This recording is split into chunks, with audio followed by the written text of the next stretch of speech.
Hey, everybody, and welcome to Popcorn Dogs. And, our last episode... Hey, this is Brad. Who are you? I'm Tyler.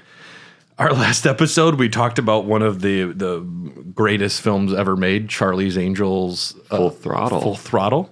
And we figured we're not a classy podcast. We need to talk about bad movies. And we're going to talk today about The Shining. The Shining... Oh, fuck. It is one of my favorite films of all time. Top 3, I would say.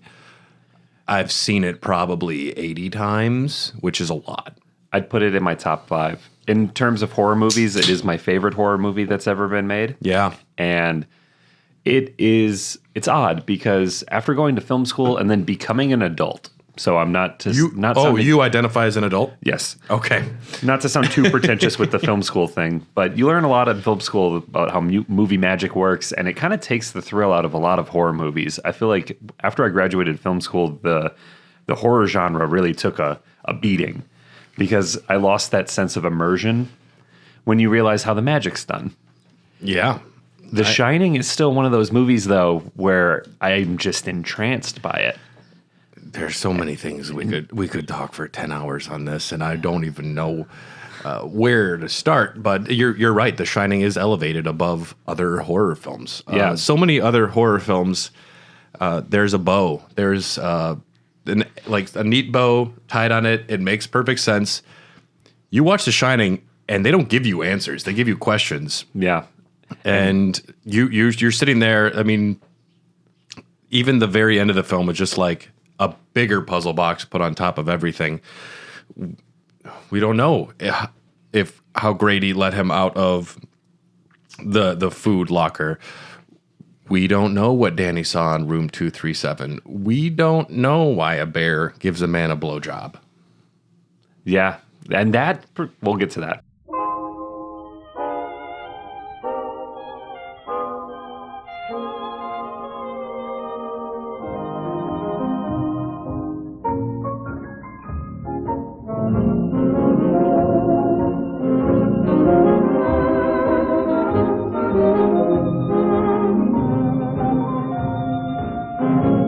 But yeah, horror movies that leave you ambiguous like that and execute it correctly, or purposely try to misdirect you with subtle things, like for another example would be It Follows. Have you seen It Follows? Is that where you have to have sex with somebody to pass it along? Yeah, it's a sexually transmitted ghost. Okay. It's an STG. An STG, yes. Yes. It is a very good horror movie. I really enjoy that one as well. And it kind of does a similar thing to The Shining where it's a little more blatant in its execution, because there are moments in The Shining where you have no idea how something just fucking happened. God, it's so fucking good. And It Follows, they are changing the season, the year. The people aren't acting right throughout scenes, and it's all very subtle things that all build towards a greater picture to make you feel a little bit uneasy. And as we all know, The Shining is a very uneasy feeling all the way through.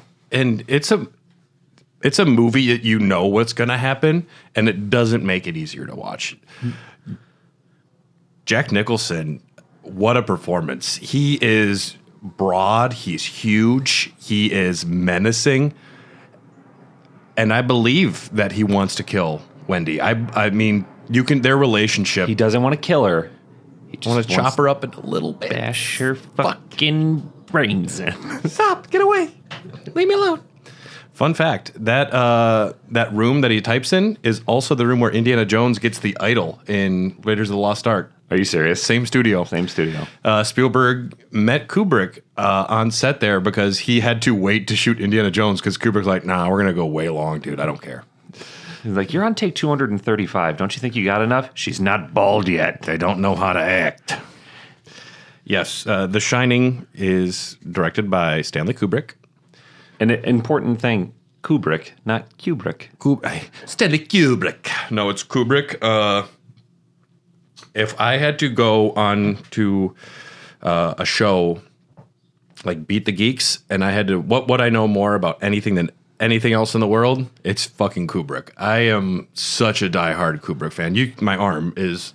Yeah, but full tattoo. Full tattoo. I got the carpet right there. I got that typewriter, the Labyrinth. Love Stanley Kubrick, and I have devoted so much of my my energy into understanding and reading and analyzing and loving.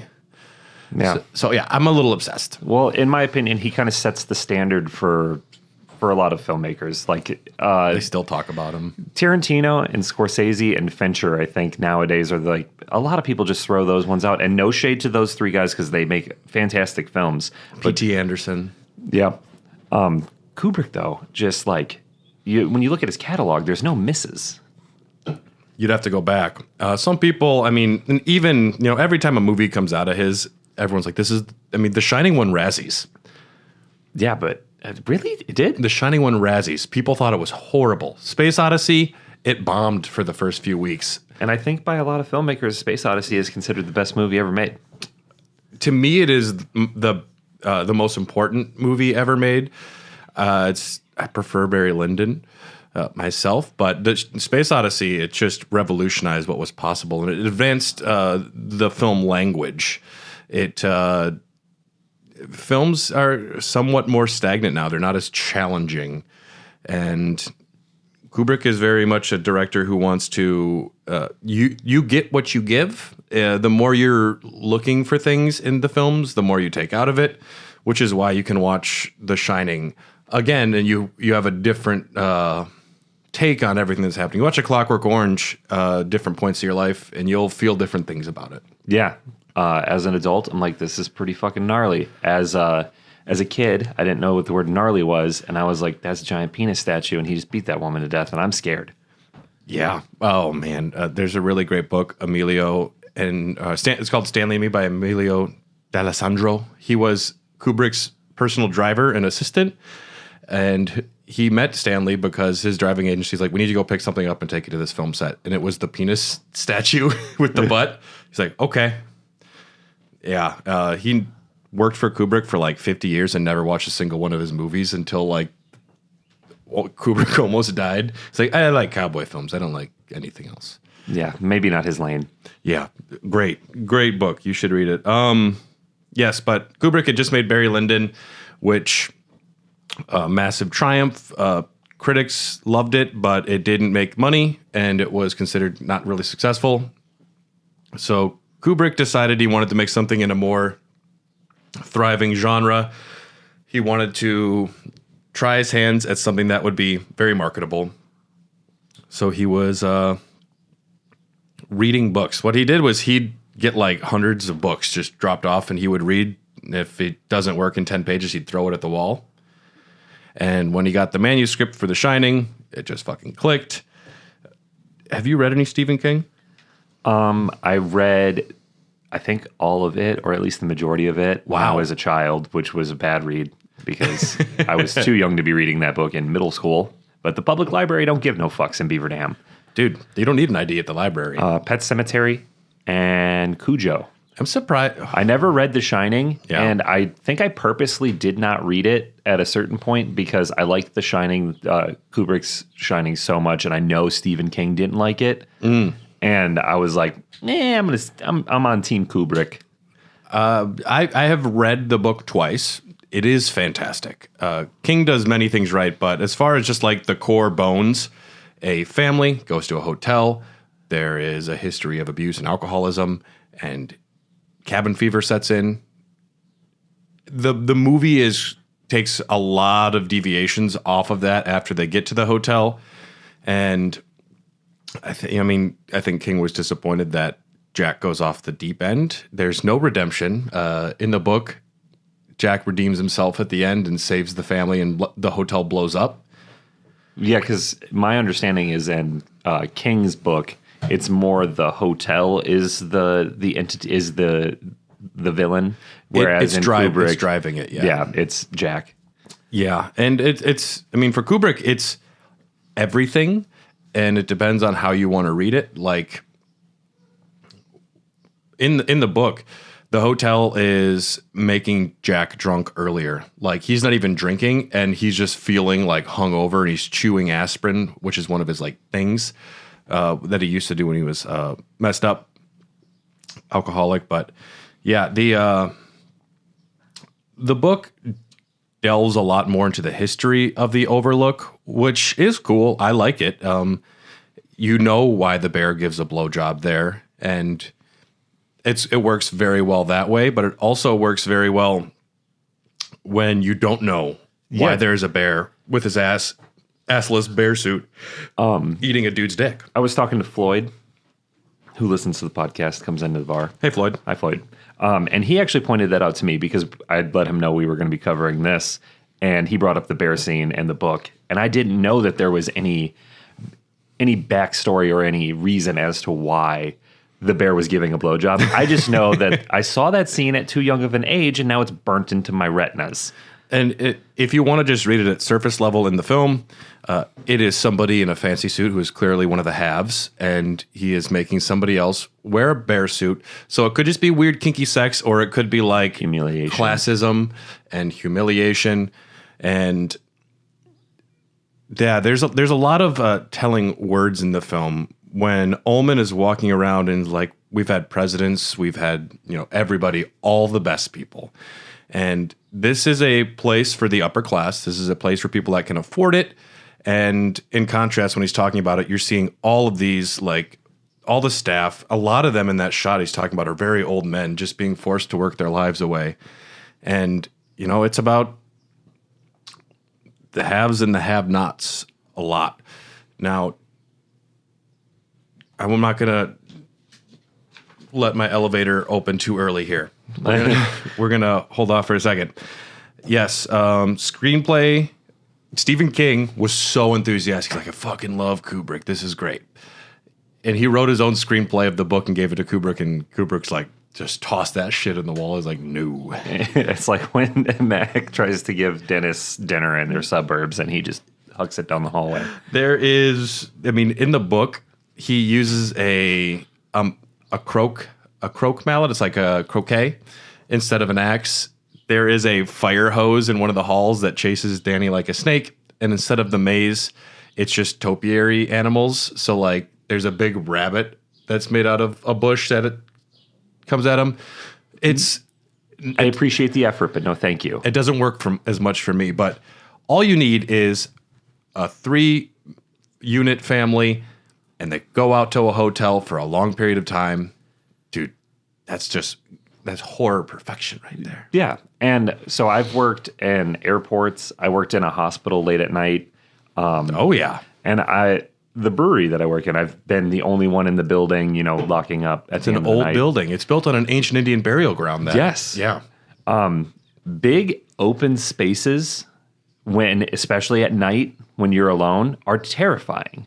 And that is what works for The Shining so well. I can imagine being the only person, or even if I had my family with me, in that hotel. That is terrifying in and of itself. What's great about those spaces too? In The Shining, horror films are all about jumps. They're not. Most of them are about jump scares and in your face and dark.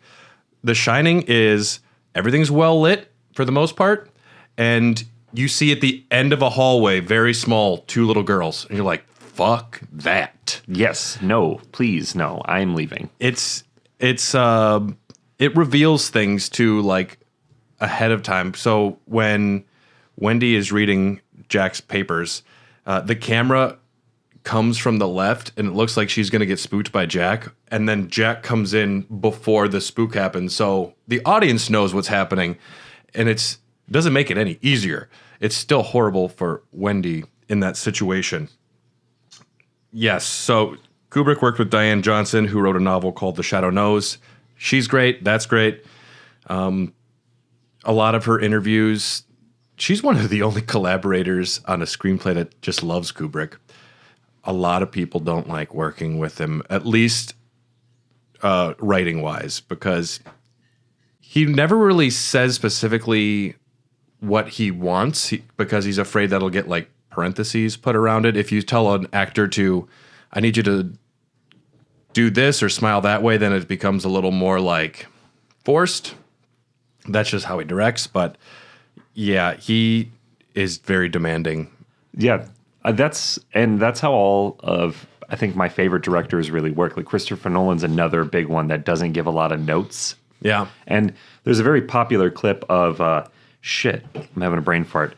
Who plays, in the Batman trilogy? Christian Bale. No, who plays Michael Commissioner Gordon? Gary Oldman. Yes, Gary Oldman is talking about working with Nolan, and he's like, over the course of those 3 films, I maybe got 2 notes from Nolan. Yeah. And one is he's giving a big speech in one of the films, and Nolan comes up and just says, there's more at stake, and then walks away. That was his note. Yeah. And Oldman was like, got it. You see, and I had to, it gave the actor the exact idea of what to do without telling them what to do. You're supposed to give them the emotion and put them in the driver's seat. yes, Kubrick has said, as long as you hire the right actor, you should be fine. And as far as I'm aware, like one of the only times an actor got fired from set was Harvey Keitel in Eyes Wide Shut. Because Keitel's like, I'm not going to do this that many times. And he's like, all right, see ya. Yeah. It was and that's how Sidney Pollack was brought into that film. Cinematography by John Alcott, edited by Ray Lovejoy.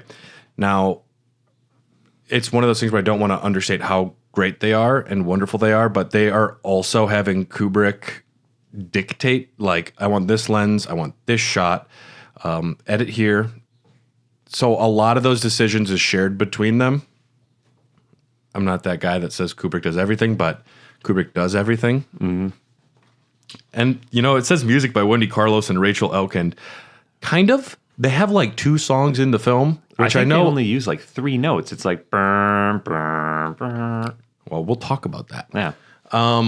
But yeah, they made a lot more music that never got used.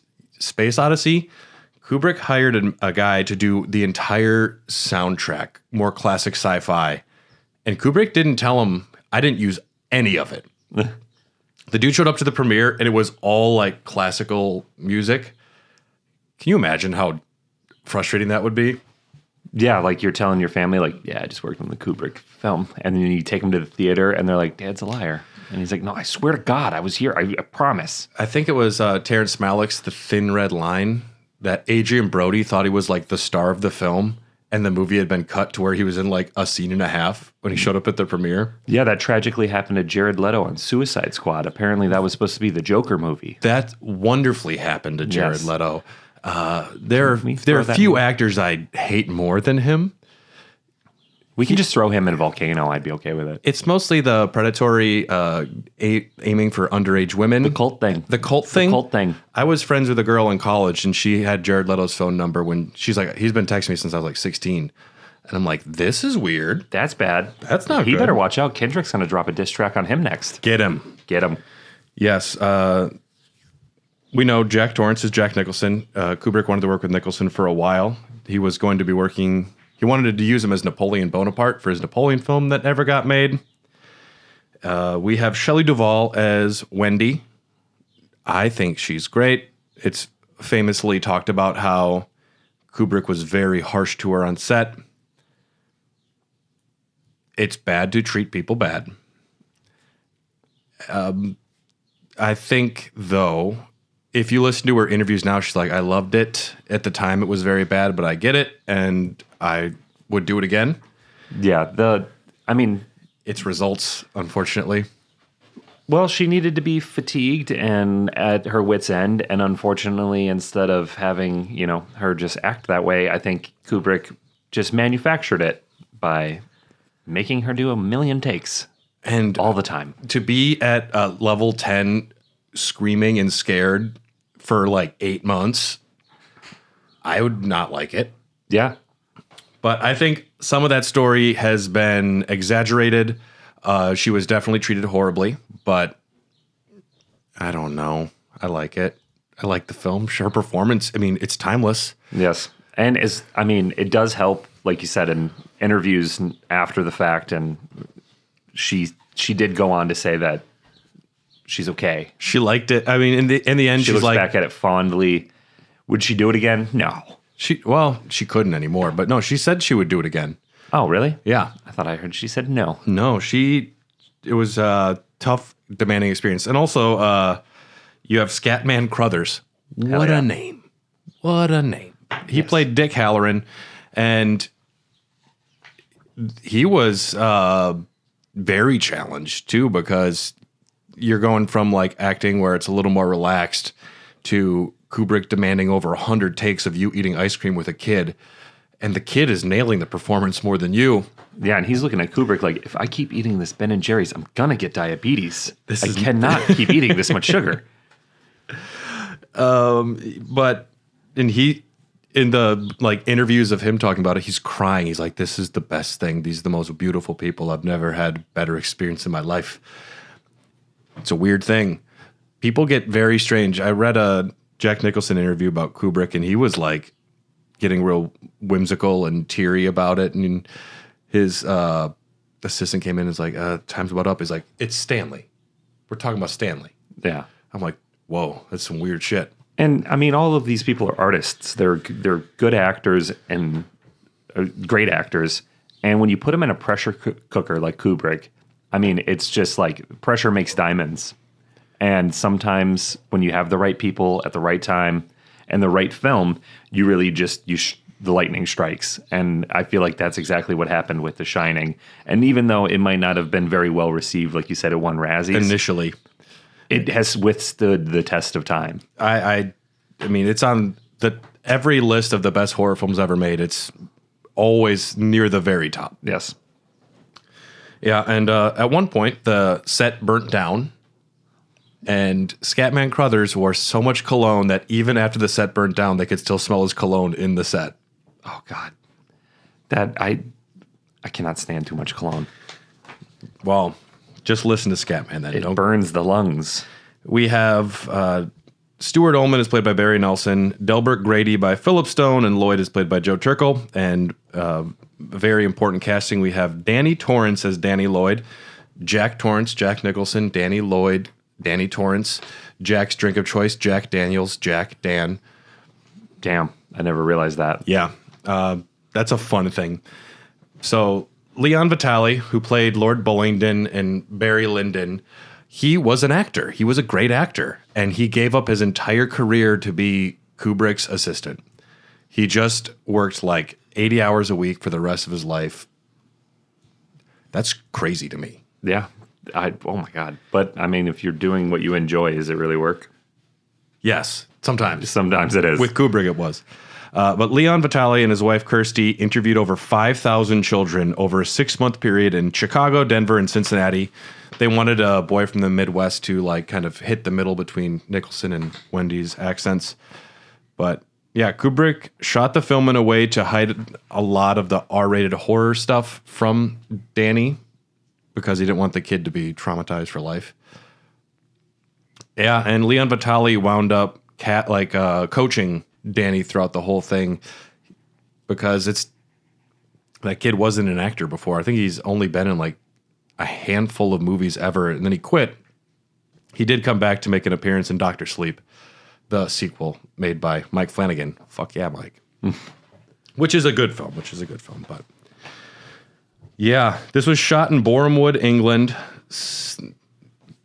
Kubrick's an insane person. So he actually sent people to like some of the most famous hotels across America.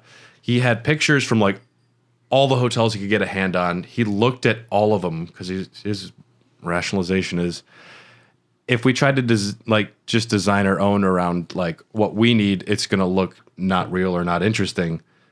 So they actually just went and like shot every hotel that they could. Yeah, because that's a very big misconception. Even when I lived in Denver, because I've been to the Stanley. I haven't been inside. I've drove by it. Okay. And people just assume that is where the movie takes place and where King wrote the book. And it is absolutely not. He wrote the book partially there. Yes. And it's inspired by the Stanley. But people think... And the TV series of The Shining was filmed there. That's probably why they think that then. And the TV series is so bad. I haven't seen it. It's so bad. King was talking so much shit about the film afterwards, and then he goes to Kubrick. He's like, I'd like to get the rights back to The Shining to make my own version of it. And Kubrick's like, I'll give it to you, but you have to agree to never talk ill about the film ever again. And King signed it. So that's why until like Kubrick died, you wouldn't hear King saying 2 words about The Shining at all. Yeah, some of the interior designs are based in the Ahwahnee Hotel in Yosemite National Park. And to shoot in a loose chronological order, they pretty much had all the stages built at any time so they could jump around where they needed to. There's a life-size exterior built. You can see shots where it's just like, 3 stories. It looks perfect on one side. The other, you see nothing. And that's based on the Timberline Lodge on Mount Hood in Oregon. The helicopter shots, there are some in the opening where you can see the hotel. Clearly there's no labyrinth maze behind it, if you're looking. I would love to go see the Timberline, but haven't had a chance to yet. It's far away from where we currently are. That would be a trip. It would be a little bit of a trip. Yeah, I mentioned a fire in 79 destroyed much of the Colorado Lounge. And interesting, both the Ahwahnee Hotel and Overlook are designed by the same architect, Gilbert Stanley Underwood. Interesting. It is interesting. Yeah.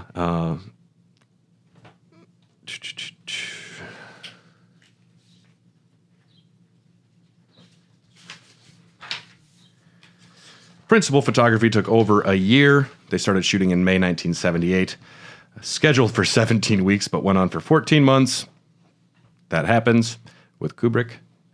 It's interesting. A budget between $13 million and $19 million, which just seems very small today if you were to adjust it for inflation. $56 million and $82 million, which is a lot of money, but compared to how every movie these days needs to be $500 million.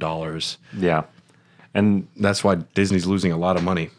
And that's part of the reason that I think movies are missing a lot more lately, because the stakes are so high with how bloated these budgets get between special effects, paying these actors, and then the marketing on top of it.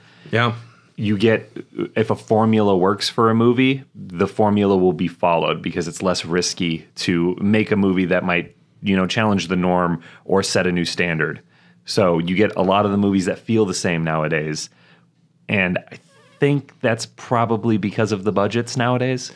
Yeah, we're at a very dangerous turning point in cinema too, because with the advent of AI, studios are going to want to start doing those shortcuts to do things without having to pay people. And I know it's getting into video games too, where they're talking about how much better it would be, cheaper and easier it would be if they didn't have to pay people and they can just have AI do a lot of the background work. And I get it. Yeah, I mean, it's going to be cheaper, which means it's probably going to end up happening. The good thing with film, unfortunately for video games, it's not as easy. But with film, it's so ingrained in our culture and as one of the staple forms of art that anybody can look at and enjoy. You don't have to understand how to make it, but it resonates with everybody. Yeah. If that happens and the AI starts taking over, I think you'll see a lot more DIY films and a lot more fucking basement shoots and less releases. It'll be more like trying to trade tapes at some point. I'm just less and less interested in bloated CGI fests these days. I have patience for 1 or 2 a year. I haven't even seen Dune 2 yet, which I'm sure that'll be one where I'm like, okay, this was worth it. It was very good. Have you seen the trailer for the Dune series? No. Because now it's going to be a big universe now. And this one's set thousands of years before. Not everything needs to be a universe. I will say, however, though, Furiosa comes out on the 24th, and I will take that universe every day. I've heard it's good. 7-minute standing ovation at Cannes, which just seems like at Cannes, and that happens all the time. Cannes all the time. That happens all the time. I know, but like Indiana Jones and the Dial of Destiny got a 5-minute standing ovation, and people hated it. Can you clap for 7 minutes? You have to. That's a lot of. You're burning calories I've heard at that point. They've done like 30-minute standing ovations. My watch would alert me to my workout at that point. My heart rate would be in the danger zone. It's stupid. It's dumb. It's dumb. Usually less than 10 crew members on set at any time. See, I like that too. Dude, that's just indie filmmaking. Yes. You only have who's needed, and that way there's also like leaks aren't happening. People aren't just wandering onto set that you don't know, talking to people. It's a focus set. Yeah. Which I like. Absolutely. Shot over 1.3 million feet of film with a shooting ratio of 102-1. God, that's a lot. I'm gonna do some stats later. I want to know how many Empire State Buildings that is. Famously, Steadicam. The Steadicam was invented just before this film came out. It's a stabilizing mount for a motion picture camera, which mechanically separates the operator's movement from the cameras, allowing smooth tracking shots while the operator is moving over an uneven surface. We take this for granted so much nowadays. And for us, it's kind of second nature. We both went to film school. Yes.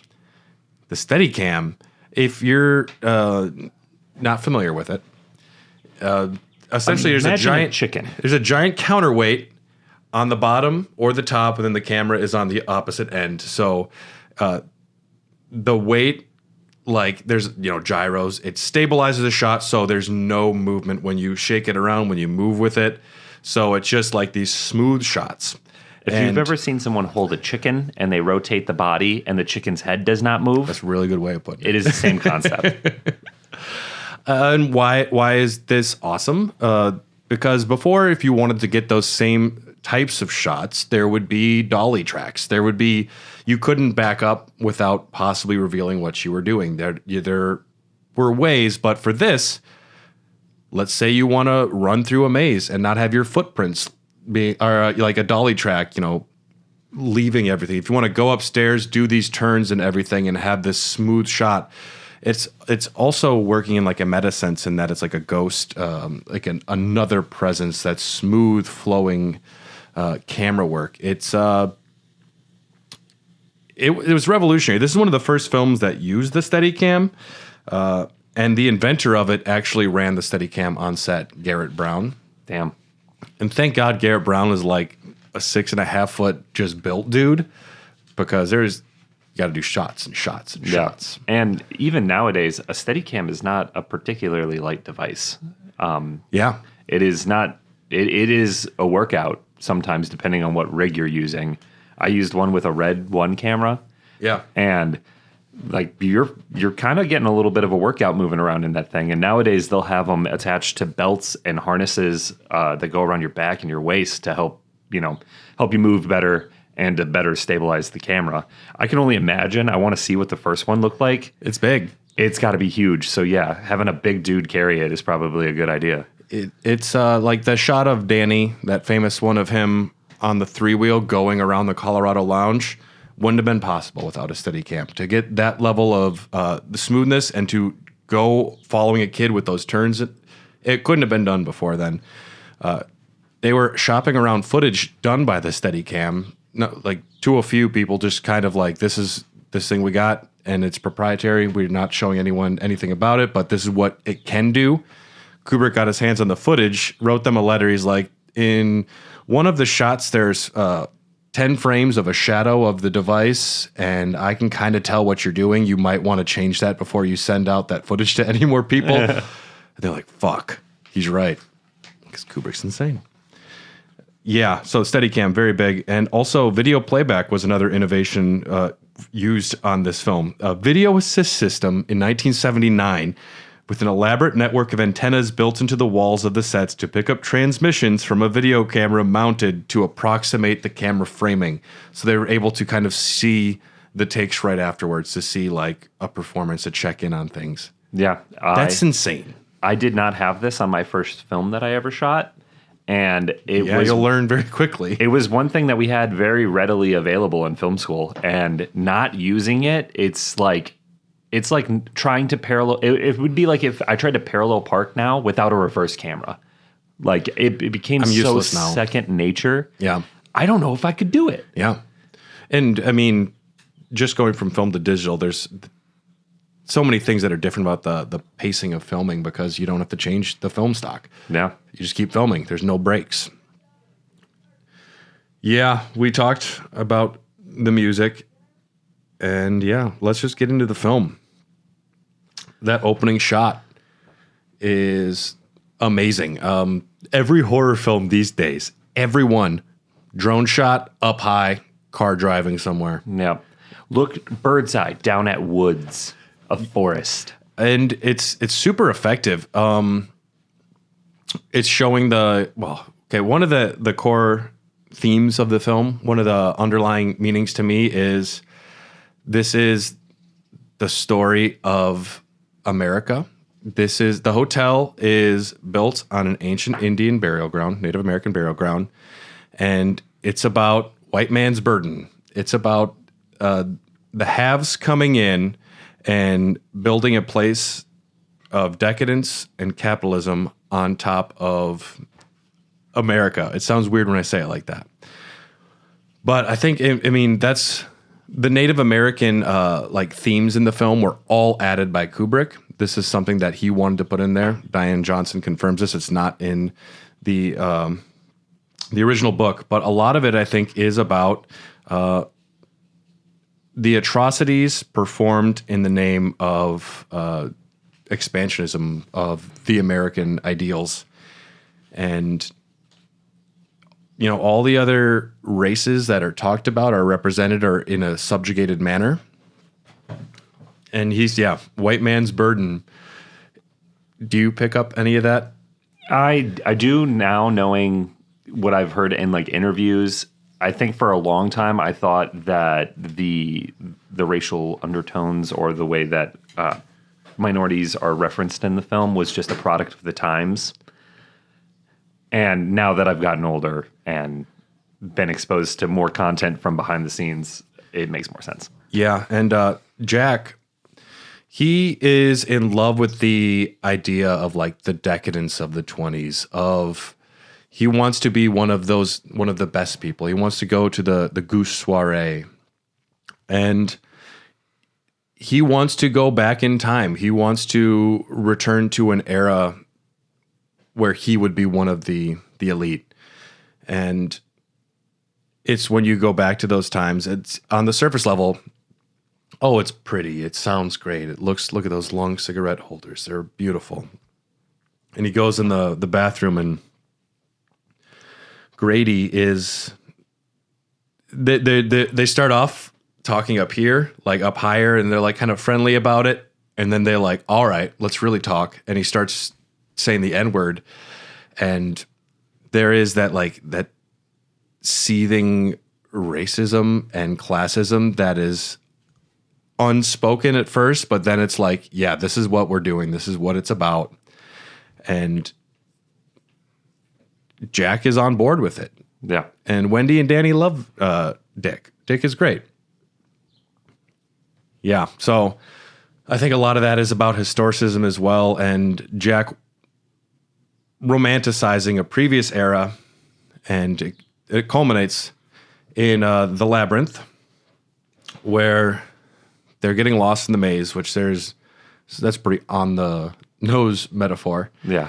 But Danny is able to lose Jack in the maze by retracing his steps, going back and learning from the past, and retrace his steps. And that's how he's able to shake off the atrocities that our country has committed.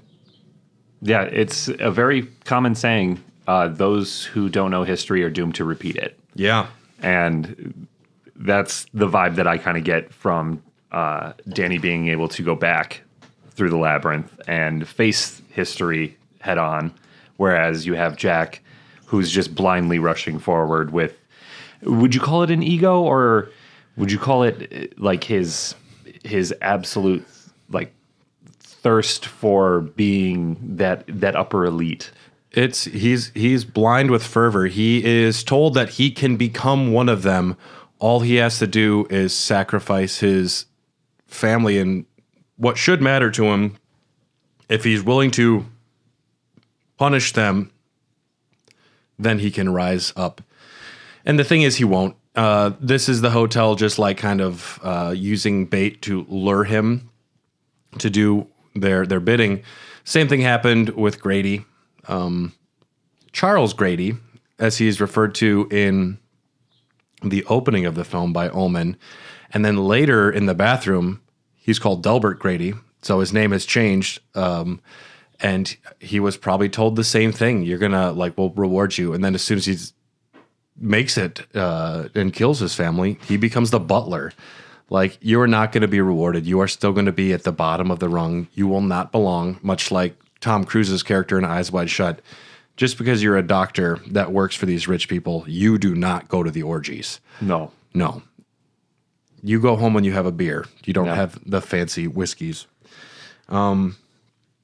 Yeah, and to just kind of wrap up some of that thought, the very end of the film, Jack has made it into the hotel, and the 4th of July ball, 1921.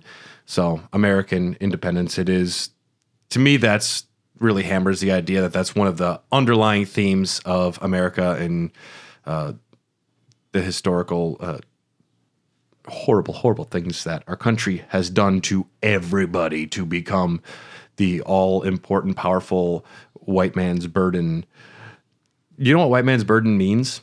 No, but I mean, I can kind of surmise, I feel. It was an idea that it was the burden of the white people to enslave, subjugate, and teach the lesser races.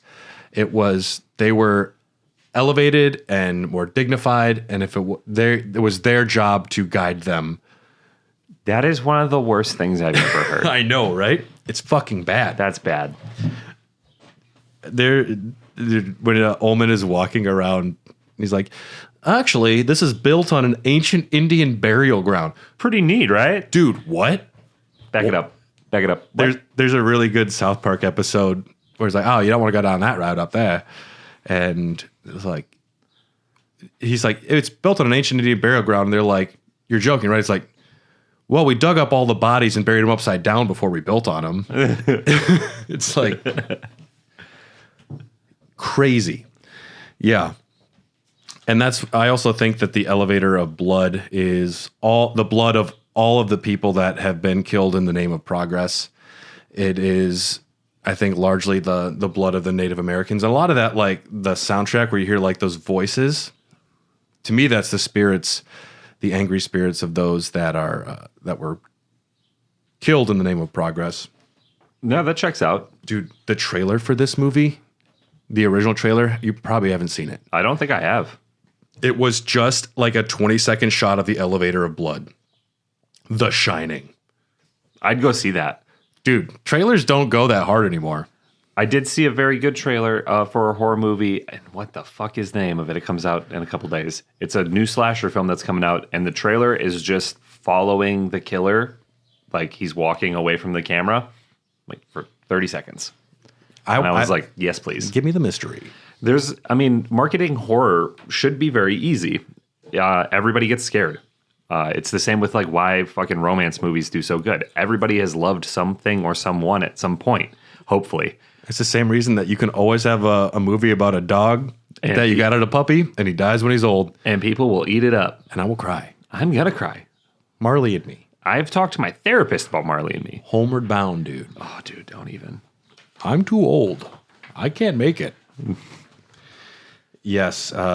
In the opening shot, the song that is the main title, this one was by Wendy Carlos and Rachel Elkind. It uses a phrase taken from the fifth movement of Hector Berlioz's Symphonie Fantastique, which was itself inspired by the famous medieval hymn Dies Irae.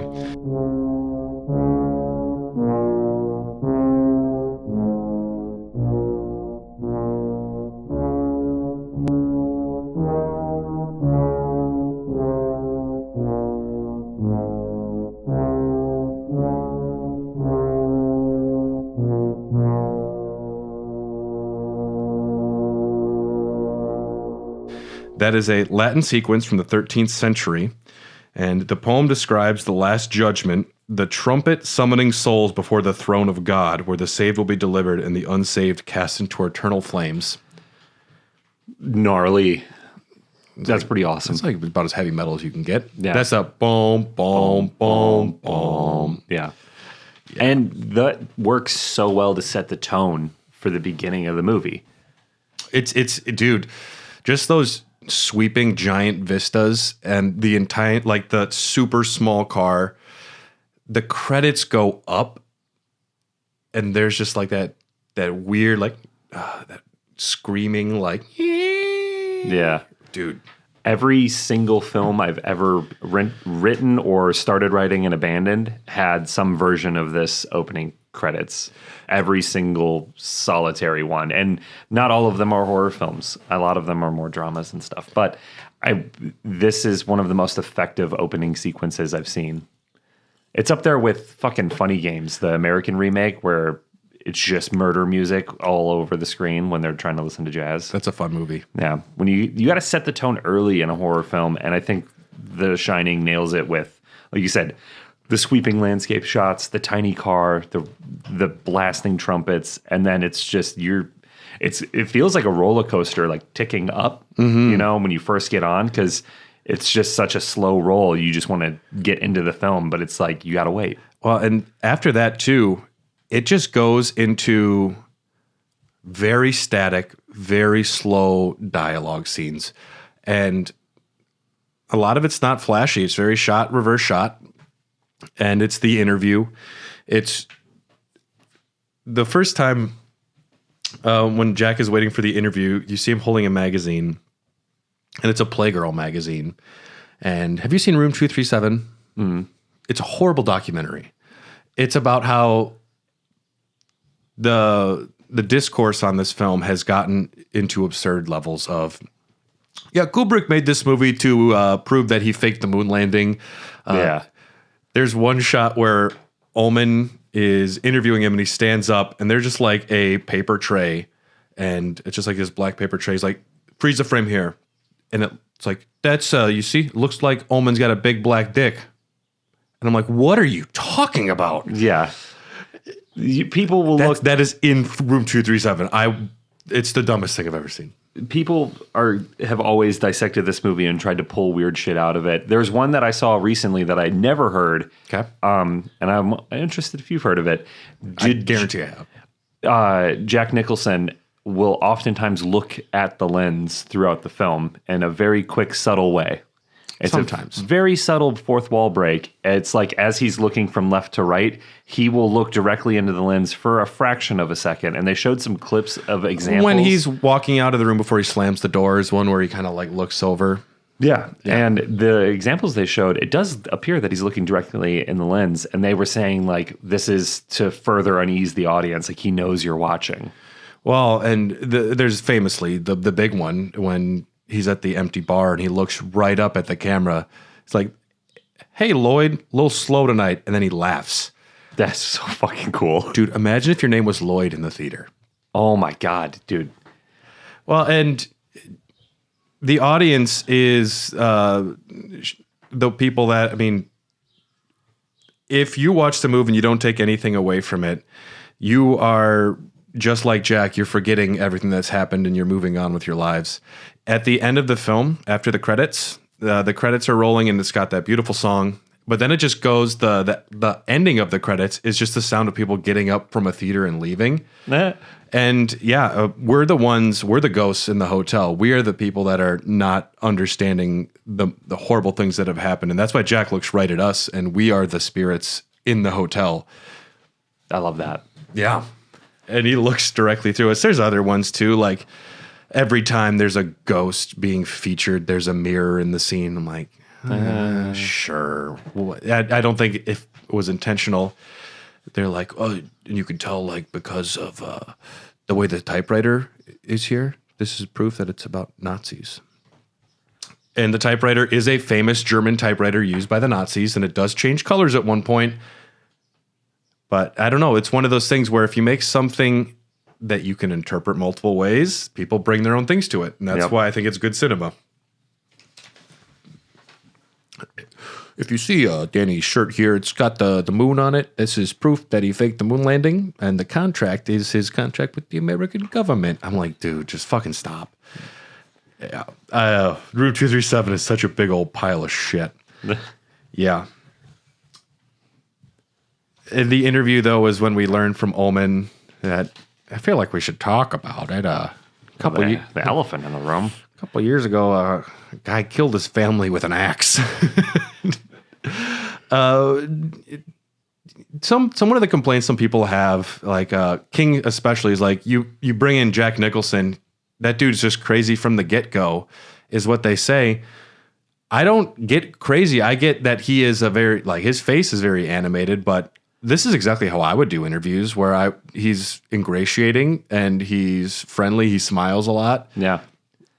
I think we know that Jack has a lot of underlying issues, and They don't really explain the time frame properly either, because he is fired from the school that he was teaching at because a kid was slashing his tires and Jack beat the shit out of him. I mean, how old was the kid? It was like high school debate. You know what? That's fine. The kid was pretty badly beat. Maybe it's not so fine. And so that happened like 6 months ago, I want to say. And the incident with Danny was like further back. And even in the film, when he's like, he hasn't had any alcohol in 5 months. And Jack, when he's talking with Lloyd, he's like, and it was 6 goddamn years ago.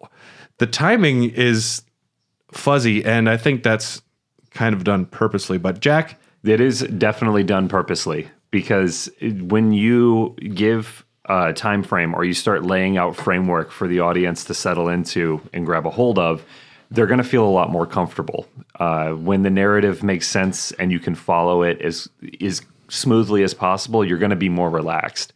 Whereas if things are slightly off or slightly askew or just not really communicated all that well on purpose, not because of bad writing, but because it was intentionally left that way so that you can't get a handle on when something happened, because you'll find yourself kind of thinking back to it later in the film, especially on multiple rewatches, like, how the fuck does that work? Like 6 years, 5 months, and it just helps build this overwhelming sense of unease, which this is definitely a horror film, and at no point am I horrified. It's the constant barrage of just unsettlement that really gets you in this one. Yeah, it's terror. The scariest point of the film for me is room 237. And it is the slow camera moving through the room and that like heartbeat that is thumping. The first time The Shining's used, it just creeps the fuck out of me still to this day. In that green bathroom. Oh, dude, when you just like know something terrifying is about to happen, and they don't let and he's just like, all right, we're gonna draw this out. We're gonna draw this out. Yeah. There's a great shot of Jack and the old naked woman, all of her body like makeup on, just like laying next to each other in a bed, and Jack's just smoking a cigarette. Yeah, I love that photo. Yeah. We're established pretty early on too that Danny's got his friend Tony. Yes. I guess Danny Lloyd improvised that at his interview, like using his finger to talk. And they're like, well, that's going to work. We're going to use that one. We've talked a lot about what's going on. I think the concept of The Shining is important as well. Not the name of the film, but like Shining is something that Danny has, something that Dick has, and Danny has more of a shine to him. It's more explicit in the books, like, this is a weird amount of shining that this kid has. And we see it first because Dick talks to him like, how'd you like some ice cream, Doc? Dude, and it's shot from like a little bit lower up, looking at almost like a child's perspective. And it's the music with the turn, the way that he just turns his head and looks, and you hear his voice he's not talking. And it just creeped the fuck out of me as a kid. And it still kind of freaks me out to this day. And I think it's carryover from seeing this movie when I was very little. It's super effective. Him and so well done. Dick and Danny have a conversation, a pretty long conversation, which is just reverse shot pretty much, and like an establishing. It's just them talking about how Shining works. Essentially, you can have conversations without ever opening your mouths, and some places, like people, have a shine to them. And he compares it to like burnt toast, where, you know, the toast isn't there anymore, but you can like kind of still smell it. And he's like, I think the Overlook has a bit of a shine to it.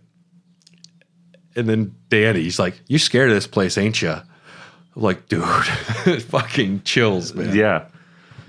Oh, God. And he's like, what do you mean? I ain't scared. He's like, what's in room 237? Dude, that kid is just fucking on it. Yeah. And that's also, it's like, kids aren't going to fuck around. You know, like if a kid wants something or wants to know something, especially at that age, they're just gonna ask. Yeah. Which is awesome. That's the way it works in the film. Yeah. It's and we're established early on that he runs into the two twins. They're not twins. I shouldn't call them twins. They're actually like 10 and 8. They're different ages, but they're referred to as the Grady twins. Yeah. He sees them fairly early on, and we don't even know they're ghosts yet. Like, they could just be two girls that on moving day still, like, maybe they're still there. But Jack starts writing his novel. He's like, I'm working on a book, actually. I'm writing a novel. And yeah, but it doesn't matter if someone was killed in this hotel. We'll be fine. I'm going to go write my book. He starts writing very quickly, and we learn later that he's only repeating all work and no play makes Jack a dull boy. And he works very hard on that book. I mean, yeah, he does. And it's just 2 sentences. He's Now, doing great. Did you know that in other languages of the film, there are different phrases? I had heard that, but I don't know what they are. He actually made his assistants, Kubrick, write out that same number of pages in different languages because he's like, if it was just a subtitle, it would be less effective. So, like, there's one for German, one Italian, and one for French that have all the same number of pages written with a different language. That's awesome. It's also insane. It's like it's like in 7 when they're like, you know all those books over there? He wrote in all of them. That's crazy. Not even going to open them, but they all have writing in them. At what point are we going too far? Yeah, you guys are madmen. But the German one is never put off till tomorrow. What may be done today. The Italian one is the morning has gold in its mouth, and the French is one here you go is worth more than 2 you'll have it's, which is kind of like a bird in the hand is worth 2 in the bush. That is something that they use in this as like common sayings, phrases, colloquialisms. Here's Johnny, little pigs, let me come in. There is a lot of those like reassuring common sayings that like try and rationalize. Honestly, the German one is kind of haunting. Yeah. In the context of the film now.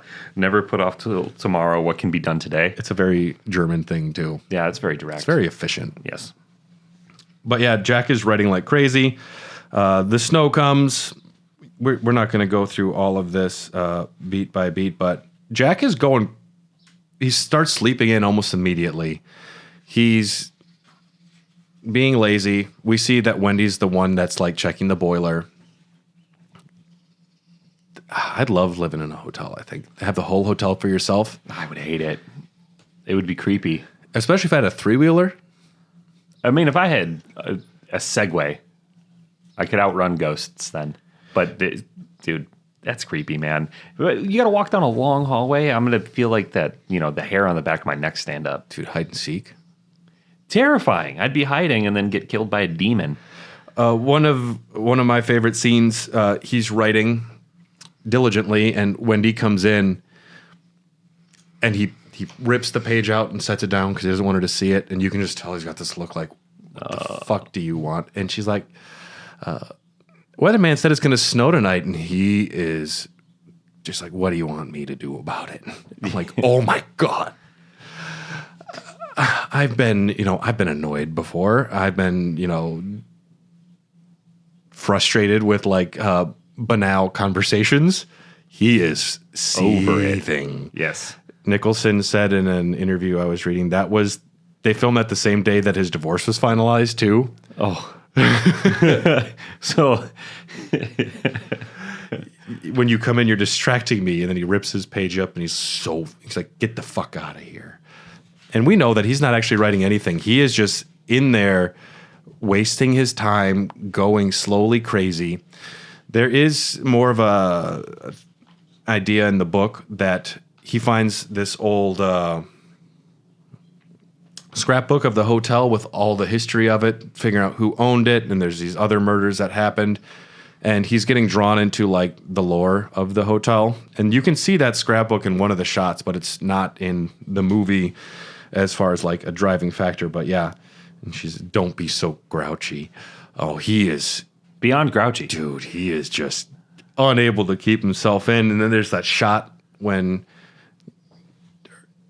her and Danny are going into the maze, and they're like, they challenge each other to who can find the center fastest. She says, "Losers got to keep America clean."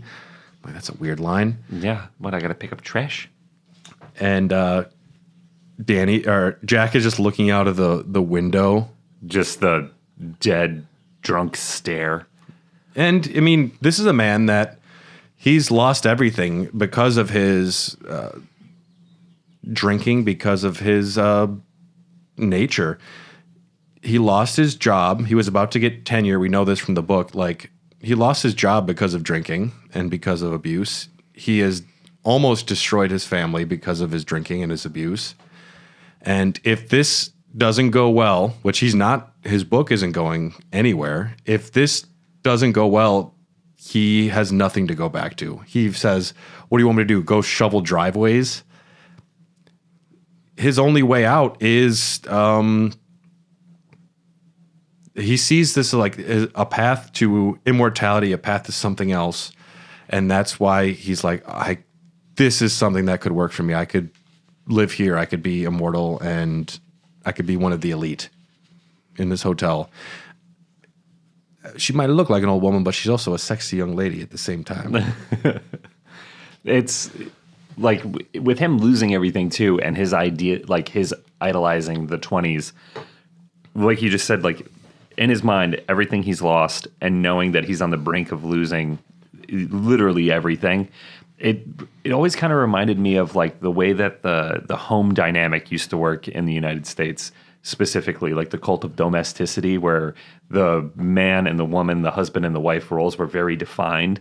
And the cult of domesticity, from the female perspective, I know a lot more about, because that is just kind of a shocking phenomenon that happened.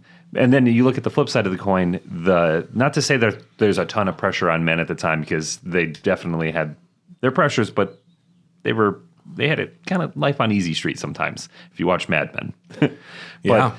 They were expected to make all of the money and to support the family. That was their one job. And if a man lost that, it wasn't just you got to go get a different job. You got to go maybe downsize your house or get a cheaper car. You lose your manhood. You lose your manliness. Yeah. You lose everything masculine about you is now removed. And he's completely emasculated. And that is a major fear of a lot of those guys that, in that time frame, who were required to bring home the bacon, whereas nowadays we live in a different society and things are a lot different now. But I always viewed that as like when he was staring out the window, like that is a type of death for him. So the idea of him actually becoming immortal and his family dying, it kind of balances the weights on the scales, because he's going to die one particular type of death. And it's him being in control, and it's him, one of the only ways out that he can see for his life at that point. He goes to an empty bar, and before Lloyd shows up, he says, "I'd sell my soul for a glass of beer." I've been there, man. It's called every day. And that's when, as soon as he says he's willing to sell his soul, like, Lloyd's there. Yep. And he's immediately like, "I don't have any cash. How's my credit?" "Your credit's fine, Mr. Torrance." Then Lloyd doesn't, I mean, he's a good bartender, because he just keeps his mouth shut and lets the guy do all the talking he needs to. He knows he's going to get a good tip. But yeah, Jack is unhinged. He's talking about how he's like, "I never laid my hands on him, not one goddamn time." And he like looks left and right. "Okay, I heard him once, okay?"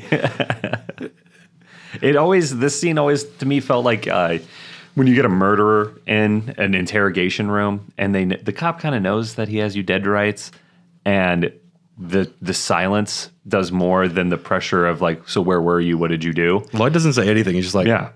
And that's a popular police interrogation tactic, where if you just let the silence be for long enough, they're just going to start talking. And that's what this scene always kind of felt like, was him like trying to rationalize and maybe not make excuses, but like just rationalize his actions in his brain so that it's okay.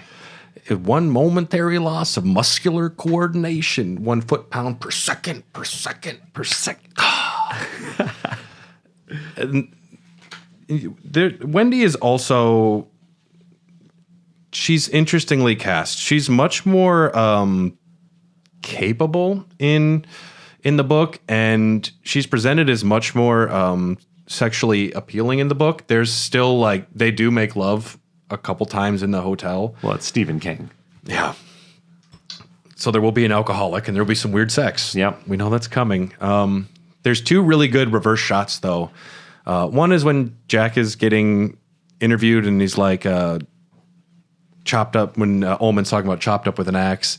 Then that's the first time that they cut away to the other guy in the room and his like serious face, just like looking at the response. And then the other one is when the doctor is talking with Wendy at the beginning, and she says, "When did Tony start showing up?" And she's like, "It's one of those things. My husband, he'd been out drinking and just came home a little late, and he broke Danny's arm." And she's so sweet and trying to rationalize it and say it's okay. And they cut to the doctor who's like, "Fuck. What did you just say?" And he hasn't had any alcohol in 5 months. And we find out later that was not when Danny's arm was broken. Like, that was another instance that caused that. But Wendy has gotten herself in this situation by staying with this man. And I know Kubrick said, like, I think it was to Jack Nicholson, about why did you cast Shelley Duvall? He's like, I wanted to cast somebody that could portray a woman that the audience kind of wants to kill. Jesus. Yeah. And I mean, Wendy's such a sweetheart, but she puts herself in these situations. She goes with this man she knows is a little unhinged, has a history of abuse, and she goes to live with him in a hotel with her son. But she's also kind of trapped as well. She could like try and get a job, but Jack doesn't want that. And I don't know. She gets out. She puts herself in that situation a little bit. Room 237, Jack goes, and that's when Danny has a vision of the elevator, and she's like, "We got to get Danny out of here." And that's when Jack goes away again. He's like, "You want to ruin everything. This is my job. I have a contract. I got to stay here." And he goes back to the gold ballroom, and this is when the party's happening. The song, It's All Forgotten Now by Ray Noble is playing. I love all of these old songs. They're great. But this is when Grady spills something in avocado, I forget the drink, onto, because Jack's like fucking dancing. And he says, he gets a drink from Lloyd. He's like, "Your money's no good, Mr. Torrance." So he's in debt. Yeah. You don't want to be in debt. No, not to horrifying entity, burial ground, murder hotel. And it's not explicit yet that the hotel, and in the book, the reason the hotel wants Danny killed is so they can assimilate his shining. The hotel will be more powerful if they can get Danny to be a member of the hotel. It's not even about Jack. It's about Danny. That's a major deviation then. Jack also has a big shine. Danny's got the bigger one, though, and the hotel will be more powerful with Danny. But Grady spills that drink on Jack, and they're going to the bathroom to wash it off. And Jack's like, "I think you got a little spot on you yourself, Jeevesy." And he slaps him on the back. And if you watch, his hand is just covered in the drink, and he just purposely like gets it on Grady. But the song that starts playing in the bathroom is by Henry Hall and the Glen Eagles. It's called Home on the soundtrack, but it's also commonly known as Hair of the Dog. Oof. I like that. Yeah.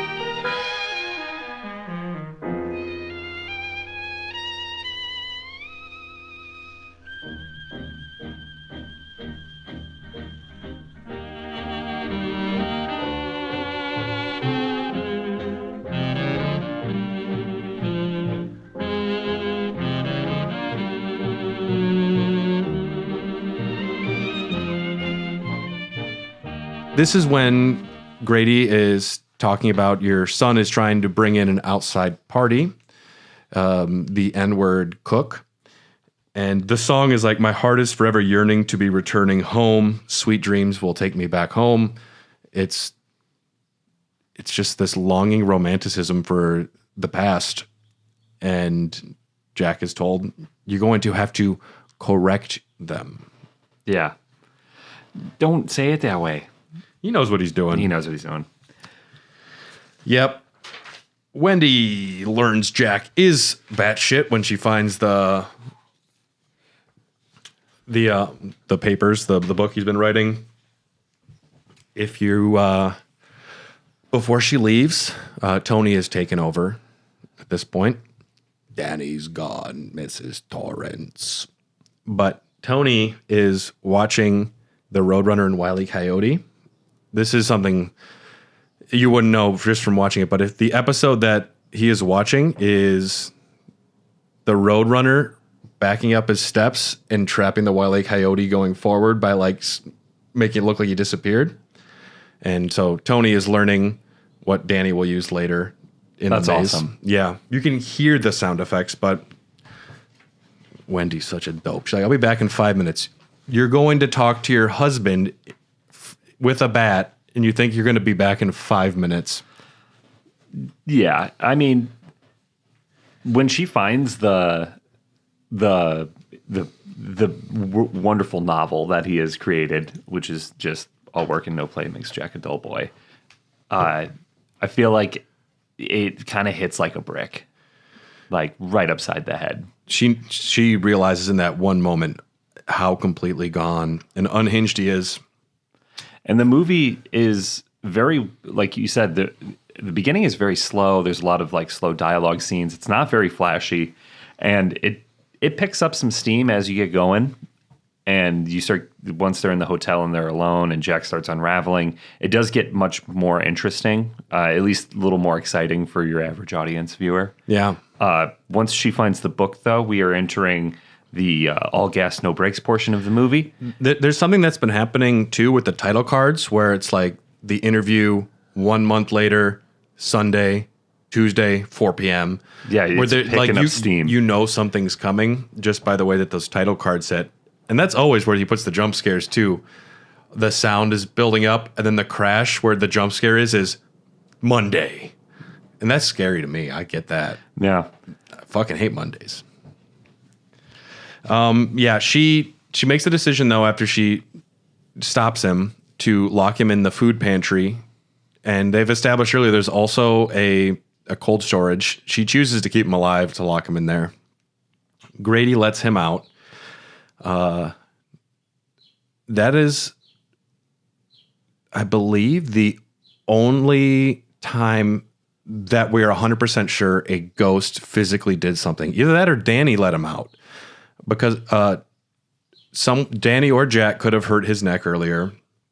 I do think it's the lady, but this is when he is let out. That seems to be the only concrete there is a ghost. Yeah. Otherwise, it's Danny who let him out. And I don't think it would be Danny. Unless Danny knows he wants to stop his dad once and for all. But no, I don't think so. Yeah. That was a moment. Danny sends a message to Dick Halloran. Dick, he's got quite a bedroom. Because there's a shot of the TV, pulls back, naked woman, giant afro. Yep. And then they go back to Dick, pull back, right above him, another naked woman, giant afro. Dude knows what he likes. It's got a thing. There is a lot of imagery of a pair of twins, of reverse shot of Delbert and Charles Grady, of Jack Daniels and Jack Torrance and Danny Torrance. There's a lot of the twin of the other, which I know is like a concept from Sigmund Freud about the uncanny. And it's just like a classic unsettling horror concept is the other, like another aspect of like Jekyll and Hyde is another example of the two sides of the coin. Yeah. And I think that's all it's about. That and just Dick likes women apparently a lot, and he's not married because you don't have that up in your house if you're married. I don't think. No, your wife would have to be real cool about a lot of stuff. Shit goes crazy. Famous scene: Jack breaks into the bathroom. Yeah, the film just ramps up a lot. Yeah, when she grabs the bat to go confront Jack, and you get probably my favorite part of the movie, the walking up the stairs. Him seems like he's trying to calm her down. Just hand me Wendy, hand me the bat. And then you get the very famous line. Well, at least it's famous to me. I'm just going to bash your fucking head in. And every line is his acting iconic. is just so. It's like I wouldn't call it Nicolas Cage, but I think Nicolas Cage is the only other person that could possibly do this because it is just so unhinged, but it's so under control at the same time. Also, Wendy needs to learn how to hold a fuking bat. Yeah, she's got weak choked. wrists. She's choked up really high. Yeah. Like she's halfway up the bat. Yeah, and she's not hitting many homers with that. But she takes Jack down. Yep. So good on her. Yeah. At this point, Wendy goes off on her own adventures where she just turns corners, and the shine has gotten so powerful at the hotel, she's seeing the shit now too. Yep, so she sees great party, isn't it? She sees a bunch of skeletons. She sees the elevator of blood. And Danny lures Jack into the maze and is able to trap him by erasing his footsteps, stepping back, and able to outsmart him. Jack is pretty dumb. All he ever had to do was just turn around and follow his own footsteps out. Yep. But he can't do that. He can't do that. He will not look back. He'll never learn. And the snow-like effect was achieved using a mixture of salt and crushed styrofoam to get a similar consistency and the crunchy, squeaky effect of snow. This would destroy your shoes very quickly because you're just walking around in salt all day. 900 tons of it were used in total, and much of it was recycled from the snow planet Hoth from Empire Strikes Back. Hey, look at that. That's pretty weird, huh?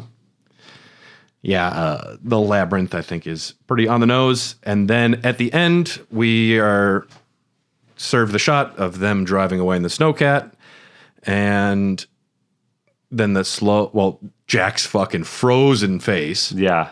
And then probably the most effective jump scare in the film. Yeah. We don't do many in The Shining, and I think that is the one that is just the most blatant, and it's executed very well because it's very haunting. To me, that is 5 months of Wisconsin. Is that frozen face in the snow? That's kind of how I have feel. sent that GIF or the meme, just a photo of him frozen so many times in the winter here. That one, or when he like takes his hands and just fucking yeets all those pots and pans when he's coming down the hallway. I send that GIF every time I'm pissed off at work to like my brothers. So all the time. I send it a lot. I use Jack Nicholson GIFs a lot too. One is where he does the eyebrow thing. And then the other one is that slow nod. Yeah. Yep.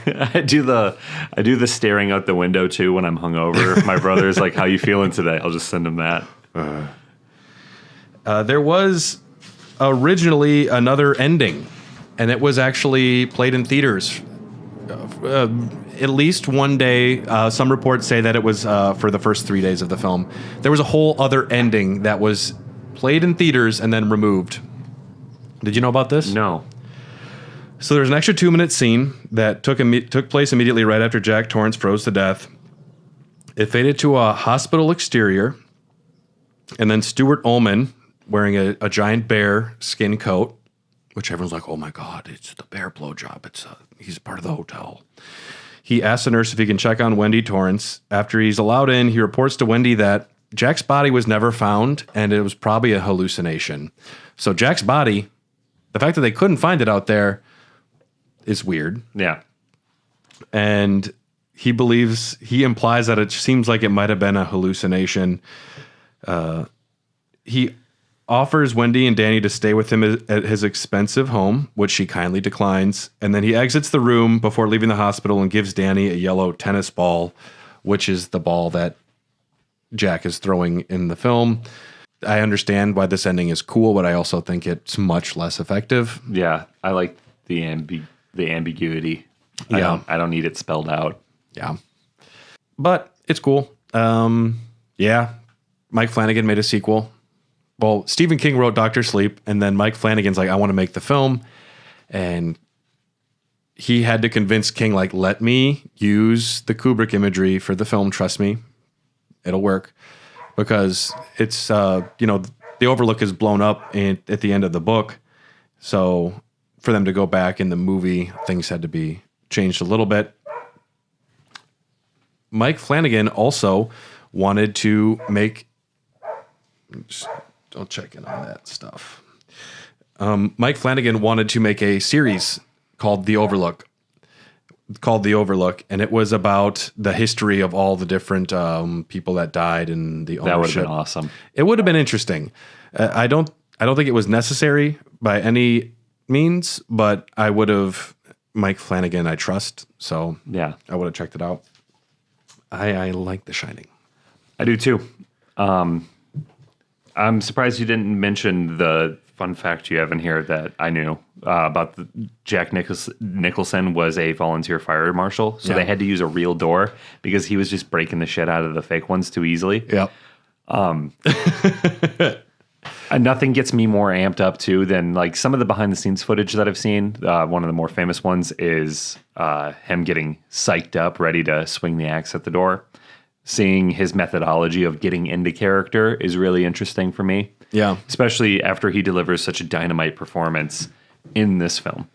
Well, seeing a little peek behind the curtain was nice. Like you see the photo of him and the old woman smoking a cigarette in bed. It's like, it's work, it's fun, but then you see him flip the switch, and that's kind of haunting in and of itself. Jack Nicholson's a cool motherfucker. He is. Yeah. If I had a time machine, one of the places I'd want to go back to is if I could just hang out on the set of The Shining. Oh, 1,000%. That'd be so cool. Yeah. I'd just become I'd become his assistant or something, and then I'd be there for like Easy Rider, and then One Flew Over the Cuckoo's Nest, and then The Shining. Yeah, dude, he's one of the greats. Chinatown. I'd stick around through Chinatown. Come back for The Departed. Yeah, because I got to go do my own thing. I go to Lakers games with him. Oh my God, courtside? Yeah. For Kobe? Please. Got those fucking eyebrows. Yeah. And, once he stops going to the games, Leonardo DiCaprio is just going to start setting in.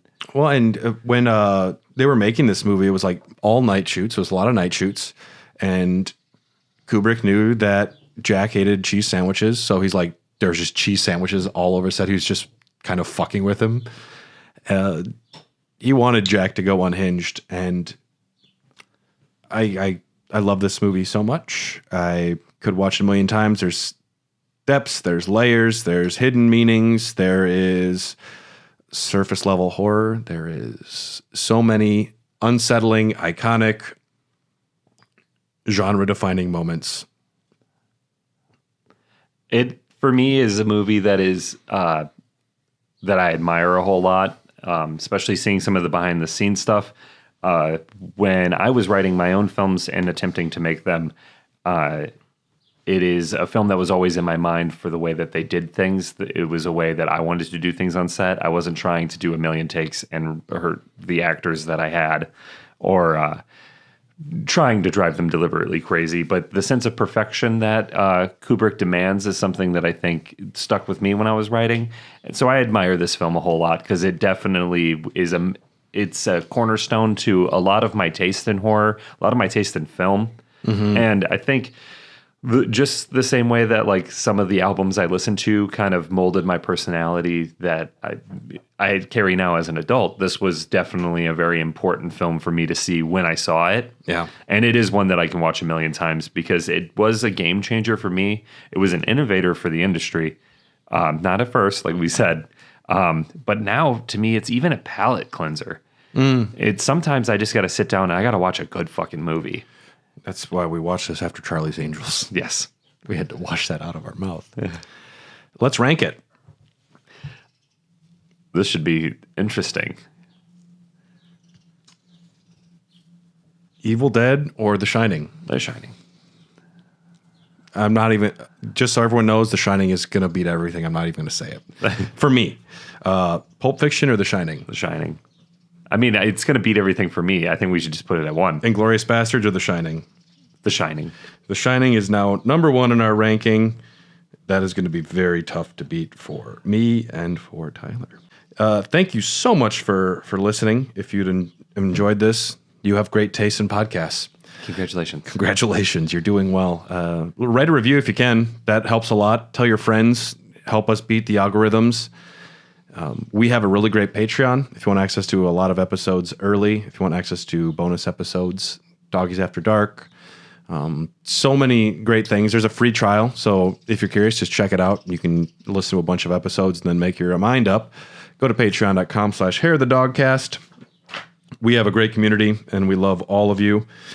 Special thanks to executive producers Ryan Christie Nick, Kipper, Brian Ward, Jordan Hoff, Phil Wright, Phil Just Phil, Cole Delgardno, Bryant Ross, Kelly Gutowski, and Charles Delbert Grady. We appreciate all of your support. And yeah, don't be so grouchy. We'll see you all next time.